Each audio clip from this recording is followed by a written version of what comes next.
I started May playing one JRPG I'd been interested in for a while and finished with another, taking a little time to play small experiences here and there, but mostly focusing on those long-awaited games. They were well worth the wait though, as those two games may end up being some of my favorites for this year, with both having memorable stories so far and one with that addictive Atelier game flow that I've evidently grown to love this year. So with a lot of time put into these two games in a month of plenty of JRPG playing time and fun as usual, these are the JRPGs I played in May.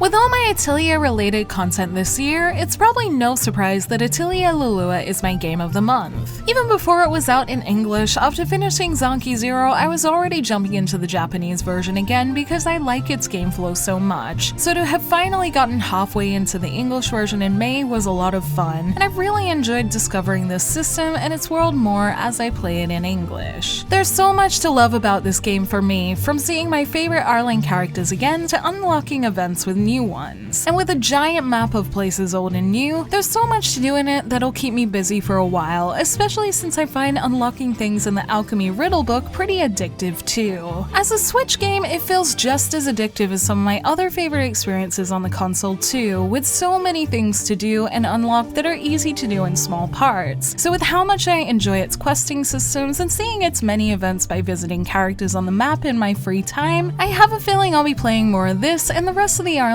series on Switch, as there's just so much to do in small, satisfying portions that make Lulua and the rest of the Arland series a great fit for the console. Aside from how much I love having an Atelier game on Switch, I've already talked about how much it being in the world of Arland is very special in another video if you want to hear more of my thoughts on the game. But for now, if you think Lulua looks interesting, I'd recommend checking it out, as it's really a lot of fun, and I'm sure I'll be playing it the second after I finish making this video, as I'm totally addicted to it in the best way. With a few extra days off work at the start of May, I had a nice binge session playing most of Zanki 0 from start to finish in a few days, and got really into the story, so much so that I couldn't put it down. I've spoken in detail about it in my review already, but its story really got me in with how dark some of its plot twists were, and how its survival gameplay allows you to really feel what kind of world the characters are living in, with its story and ending so impactful that I still think about them and how great they were sometimes, almost a full month later. So to me, Zanki 0 was a very special game that I'm glad to have experienced. Also, as a fun anecdote, I had a lot of fun binging it at home too. For some reason, for this game with horror elements and scary moments, I decided to turn all the lights off in my house and only used natural lighting and candles while playing during the day. And boy, it made some of the dungeons scarier. Since it was my first time playing a first-person dungeon crawler, I genuinely wasn't expecting some of the enemies that jumped out from behind me, and between that and some scary in-story enemies, I was fully into exploring and letting the scary moments of the story and the world really affect me. So it was definitely a gameplay experience I won't forget. Of all games, thanks to the music and sounds creating such an atmosphere, I actually did have to turn the lights on at some point because I guess I was getting a little too jittery in my own house. But it was a fun way to play, and I had a lot of fun playing in this way when I did, and it definitely heightened my experience for a bit. Even with the lights on though, the story was incredibly immersive, and I really got into it. So I'm glad to have tried such a great story, and definitely recommend it to fans of JRPGs with great stories. Usually this is the point where I'd probably say I'm looking forward to playing it again, but Zanki's story has left me feeling pretty satisfied, and while I like to try some of its endgame stuff sometime, I'm currently happy having its memorable world and ending in my mind as it is. So in a great story that I'm glad to have tried, I hope more people will try and enjoy this world sometime soon, and hopefully at some point we can get another story from this team, as even outside of Danganronpa, Zanki 0 is proof that this team really makes great stories.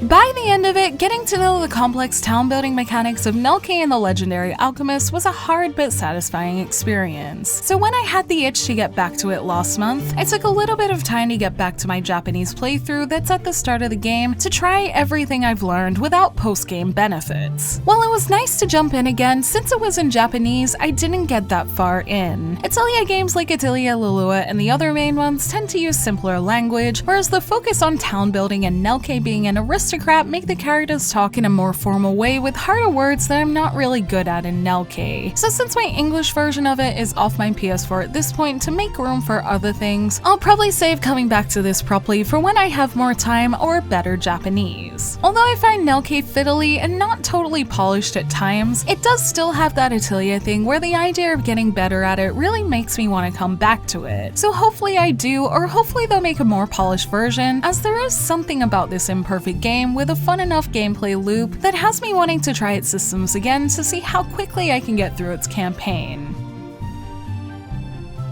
I opened up 2 smartphone games last month in the form of Dragalia Lost and Atelier Online, and both times I think I had hoped to put a little more time into them than I did, but since I've been putting my focus on console experiences recently, I didn't spend much time in either, so I thought I'd touch on them together. I opened up Dragalia Lost last month to do a little more of the Fire Emblem Heroes event, but ended up just doing a gacha roll and not getting another character from Fire Emblem, instead getting some other Dragalia Lost ones that still looked cool anyway. Since I was playing this at home, I think I then switched back to playing Atelier Lulua in Japanese instead, as at the time I wanted to play something bigger. So I didn't end up getting Fire Emblem Heroes as Alphons permanently in my party this time, which is a little bit of a shame, but from past experience would have required a fair bit of playing time that I wanted to put into other games. As for Atelier Online, this is one I jumped into on the train on the way home from work one evening and learned a little more about since I got up to the Gathering tutorial where you can drag your finger across the screen and then touch materials to pick them up in a much more true to Atelier way of gathering than its other smartphone game Atelier Quest Board. Atelier Online looks like it could be fun, but standing up on a train isn't the best way to run around on my phone screen easily, so I'd like to maybe try it again sometime. But with both Dragalia Lost and this Atelier smartphone game, I think I'll wait until I'm in a smartphone game mood to come back to them, unless the current pretty looking Dragalia Lost character event gets me in again. But as I've said before, while I enjoy these smartphone games, I think I'm currently in a more console game mood and should probably just wait until I'm ready to put the time in. Since I'm still playing Atelier Lulua as I make this, a lot of my JRPG plans for June depend on if and when I finish it this month, although things are looking optimistic as I'm on the final chapter. If I do finish it, I really want to play Dragonstar Varnir, which comes out on the 11th of this month. Between all its side updates, what I've played of it in Japanese, and its new trailers, its unique mechanics make it something I really want to try, with the idea of balancing sanity, morality, and character relationships along with its airborne battle system, all making it look like the kind of unique and intriguing game that I like. Varnir will be my main plan for June if everything pans out, but if not, I do still have an earlier demo for Judgment on my PS4 that I would like to try too to see if that game is something that will interest me, since it's made by the team that made the great Yakuza games and it's coming out around the end of the month, as is Super Neptunia RPG. Super Neptunia RPG is another one I'm very interested in as well, since while very different to Judgment, its art style looks interesting, it's co-developed by a Canadian studio called Artisan Studios, and it's coming to Switch, and with a simpler graphic style, I think it would run well on there after playing Lulua, so it looks like it has potential to be another fun Switch experience I can play at home and take with me on the go, so that's definitely another option too. Finally, since I was unsuccessful in playing Persona 2 last month despite keeping my PS Vita charged and ready, since I have a new computer now and computer problems won't be taking up my free time, I do hope to play that and work on content in between games as well. So as usual, we'll see how things go, but what I said last month about trying to find backlog time is still something I'm trying to do, and I hope to have at least a little more success with that this month and next, since there should be some time in between big releases. With time and money, I'll probably get to play one new release this month, and hopefully some Persona 2. So if all goes to plan, hopefully next month I'll have played Dragonstar Varnir or another interesting looking RPG, and I hope you all play some fun games in June as well.